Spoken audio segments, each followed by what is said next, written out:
Welcome into a postgame podcast for Running with the Timberwolves. My name is Gabe Anderson, usually joined by Chris Emerson, but today I just had to jump on and talk about the Wolves' opening night victory against the Portland Trailblazers. If I sound like it's been a whirlwind. I forgot how much it takes out of you, these close games.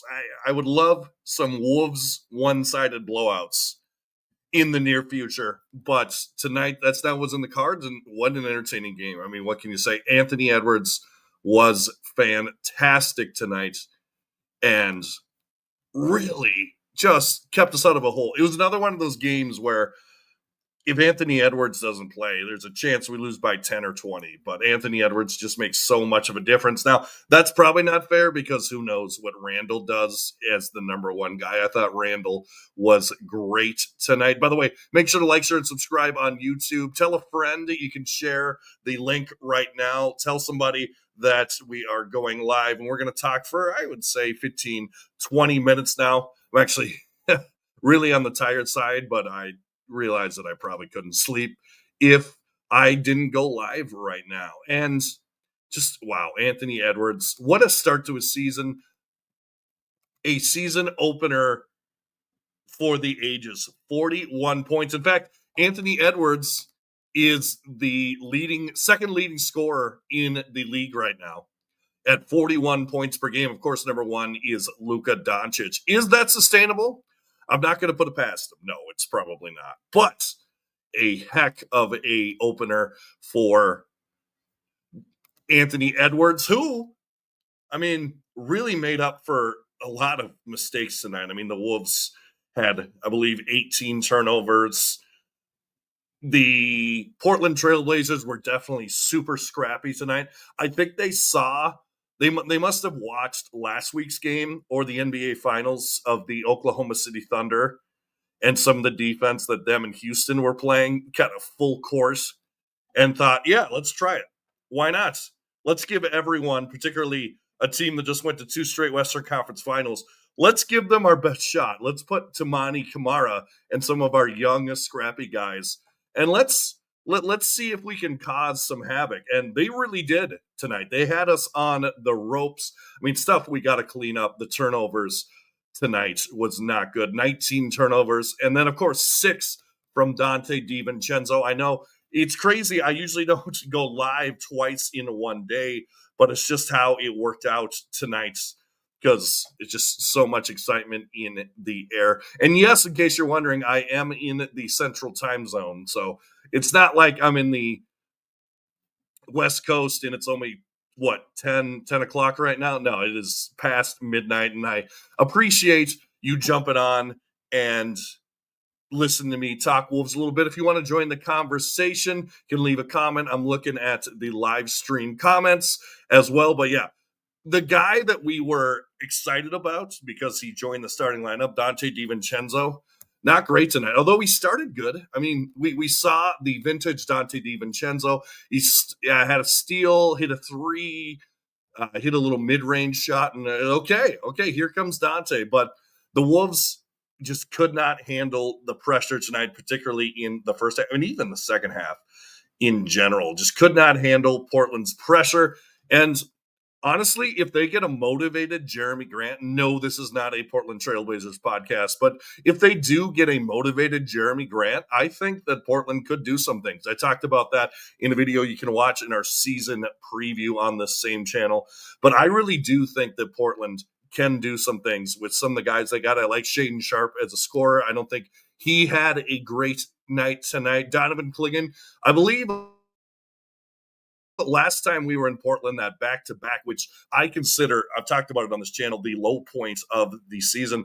I remember Donovan Clingan really taking Rudy Gobert to church, really dominating Rudy Gobert, and I believe Robert Williams did as well, but not as much tonight.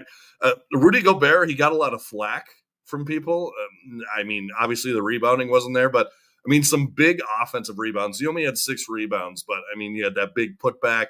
He had 3 offensive rebounds, and I thought he wasn't bad tonight. Of course, he fouled out. And speaking of fouls, I love that Jane McDaniels, a lot of times when he's in foul trouble, will take a look at his box score or his output and we'll think, oh man, he put up 6 points, played only a couple minutes, or played only like 17 minutes and really let the rest of the team down. No, Jane McDaniels hit some big shots tonight, 18 points tonight. 3 for 4 from 3. We need to see that. Chris on this podcast talks about it all the time, where we need Jane McDaniels to hit open 3-pointers, and that's what he did tonight, driving to the basket, making some plays. And I don't know what was going on, but was the floor wet?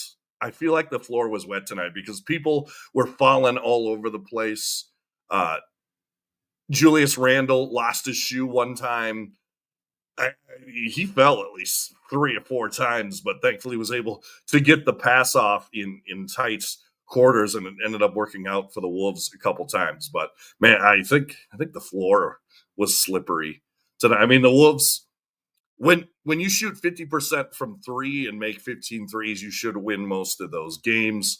And, they were just hitting tonight. And I thought they actually did a great job of not settling. I didn't think that they settled too much, threw up too many bad shots. I mean, for example, the Oklahoma City Thunder, who were not hitting shots last night, and they put up like 52 threes. And we've seen a lot from the Boston Celtics in the past where they just throwing up threes, hoping that they go. But the Wolves, I thought they attacked the paint. I thought the ball movement was actually pretty good on most occasions, particularly Julius Randle. Julius Randle was fantastic tonight. Now, the stats probably won't pop out at you, but 7 for 13, 3 for 5 from the field, 19 points. He had a block, 7 rebounds, 6 assists. I mean, just being who we need him to be. Some nights we need Julius Randle to score a bunch, to be a number 1 option, because maybe Ant isn't really going. Maybe Jaden isn't going. Maybe we're not getting much from Nas, which we didn't tonight. But we just got exactly what we needed from from Julius Randle tonight. And he was down. He picked up right where he left off from the night before. And I thought it was awesome stuff out of Julius Randle. And then, of course, Jaden, foul trouble, got his 4th foul early in the third quarter, but really came back and played well in the 4th quarter. 6 for 12 from the field. Like I said, 3 for 4 from 3, 18 points, 3 blocks, 1 big block, and then the monster dunk as well. They asked Julius Randle after the game, hey, did you like that dunk? And I mean, I thought replacing Katie Storr, I forget the new sideline reporter's name. I don't remember. I didn't really catch it, but I think she did a good job. But I mean, it's such a fluff question. I know you're not Katie Couric here. I know this is investigative journalism, but to ask, hey, did you like when your teammate dunked? Yeah, of course I did. No, I hated it. He should have kicked out the ball to me for an open 3. It's like, I know it's just puff questions. I'm not putting her on blast. She did a great job. Looks like she's hosting the post-game show as well with Jim Pete. But also great to hear Michael Grady tonight. I know he's our guy, but he's only doing so many games this season. And I do say Marnie Gellner, if that's who's going to do it. Alan Horton's great as well. But the games that Michael Grady is on the sidelines or doing a national game, we're going to miss him, because he's so fantastic. Bar none, the best play-by-play guy, at least on TV, in the entire league. Alan Horton on radio, and I guess isn't even radio anymore. It's more like the iHeart app, which I do listen to from time to time, but he does an awesome job as well. I don't want to get into a tangent here, but it is a lot different calling a game for TV versus a game for radio. And I've noticed this a lot particularly when I've done games in the past doing color commentary. The guys who do radio, they just have it. It's a hard balance of letting it breathe and telling you every player that touches the ball, every player that comes into the game, because they really have to, it's theater of the mind, right? But with Michael Grady, you can see it, right? You can see what's going on. So you just got to accentuate, make the moments big, make the highlights ones that you remember. And he does an awesome job at that. But like I said, Alan Horton, if that's the plan, I haven't seen the plan going forward. If Alan Horton is going to do the game, maybe Marty Gellner a little bit, they're fantastic as well, but nothing beats, excuse me, Michael Grady. And he did an awesome job tonight. As always, I hope we never lose Michael Grady. I really hope we never lose Michael Grady. But like I said, Dante DiVincenzo, rough night tonight. And I know I did a video which you can watch on this channel praising the move to put Dante DiVincenzo on the starting lineup. Now, are all teams, like, are the Lakers going to watch this tape and be, oh man, we got to put Jared Vanderbilt on the ball 90 feet from the basket? We got to put pressure. I think it would be wise for them to do so. I really think it would be a smart move if they decided to pick up full court. That may be the move against the Wolves until they figure out the point guard problem. Now, obviously, Ant bailed them out tonight, and some nice games from Jaden and Julius and Ant, obviously. I mean, 41 points. But how many nights is he going to be able to bail us out? And maybe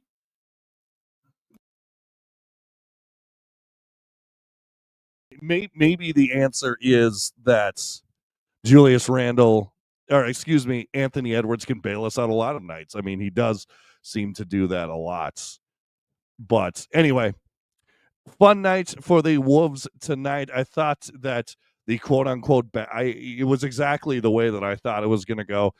First guy off the bench, Terrence Shannon Jr. In fact, Terrence Shannon Jr.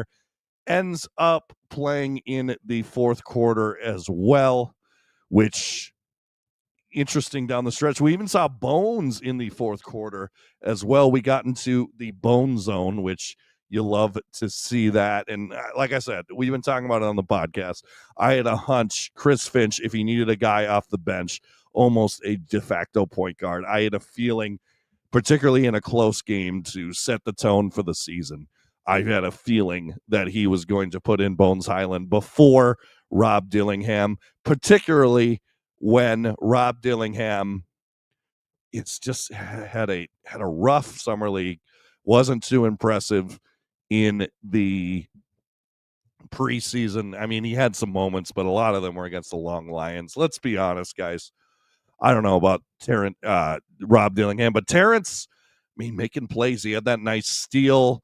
I do think towards down the stretch when he went to the basket with two guys on him in a tough situation, I do think he needs to learn to kick that out, but that'll come with time. I just think his speed is infectious. The way that he's able to attack the basket and have his head up. Chris, I know I keep going back to it, but Chris has been talking about that for a long time. Like, if Terrence Shannon Jr. is going to play, he's got to be more than just a straight line scorer, and that's absolutely what he was tonight. Just great stuff out of Terrence Shannon Jr. Jalen Clark, they talked about it on the post game for the FanDuel Sports Network.